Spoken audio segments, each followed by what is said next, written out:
Hi, welcome to another tutorial with me. My name's Ivan. In this tutorial I'm just going to speak a bit about the clone stamp tool. Don't know about you, but when I first started using the clone stamp, I just did the basic edits and I used the clone stamp on the same image. I wasn't aware that you could clone from different images at the same time, if you want to call it the same time. But you can set multiple sources, so all you have to do is switch between those and get the correct overlay. Okay, so I'm going to start first.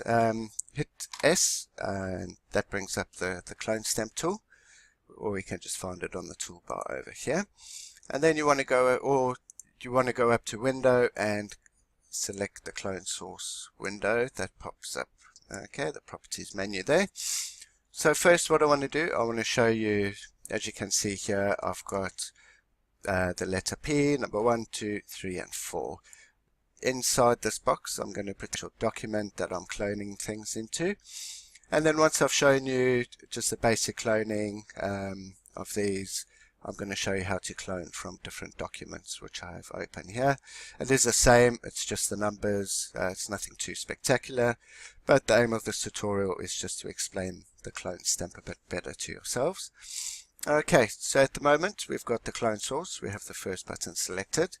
You can change the width and height of the clone, and you can show an overlay as well, which I'll explain to you in a moment. You can invert and auto hide. Okay, so I'm going to go back to the clone stamp, which is just here. It works the same as a brush in some senses. You can adjust the hardness and the size and the different brush tips. At the moment I have the calligraphy one selected because I was busy doing something else earlier. You can have the different blend modes, you can change the opacity, the flow, the lining, and where you want to sample from.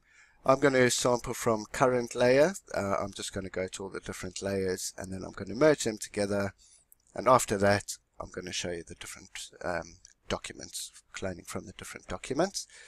Okay, so I'm going to start with the letter P. I've got my clone tool selected. You want to hold down Alt and you want to click on the letter P where you want to clone from. Okay, so over there you can see a part of the P there. That's the opacity. We can take that down a bit if you want, and you'll only see a little bit of it. And then you can just draw it on like that. If I draw further down, you see it doesn't clone the one. That's because I've got them on separate layers. So if I wanted to do all of them as one layer, I'm just going to merge them together, Control and E. And let's start from the top. I'm just going to click the source, so I hold down Alt, select the source, and then just clone downwards or upwards, whichever way your clone source is that you're actually cloning into it. Okay, so let me Control Z that out, and let's get rid of this layer here, and I'm going to unmerge the layers just so they're all together, separate again, and I'm going to delete that and create a new layer. Okay, so first source we want to be the letter P, so I'm just going to Alt and click by the P. Second source I want to be the number 1, and third source I want to be the number 2. Fourth source I want to be the letter 3, and fifth source I want to be the letter 4. Okay, so every time I'm selecting the source I'm holding down Alt and clicking. Right, so I've got my first layer, my empty layer selected, and I want to do a letter P. I'm just going to do that. If I want the letter 1, I'm just going to change my source and draw that. Same with clone source 3, that's for number 2. And you can see the little arrow going down, the crosshair over the number 3 when I am doing that. Okay, and the letter 4. Right, so that's that all done. Let me delete this layer and delete it, and I'm going to create a new layer just so I can show you now. So with the clone source thing still open, I want to go to my first one, and I'm going to do exactly the same thing. Clone source 1, document number 2, clone source 2, and clone source 3, and clone source 4.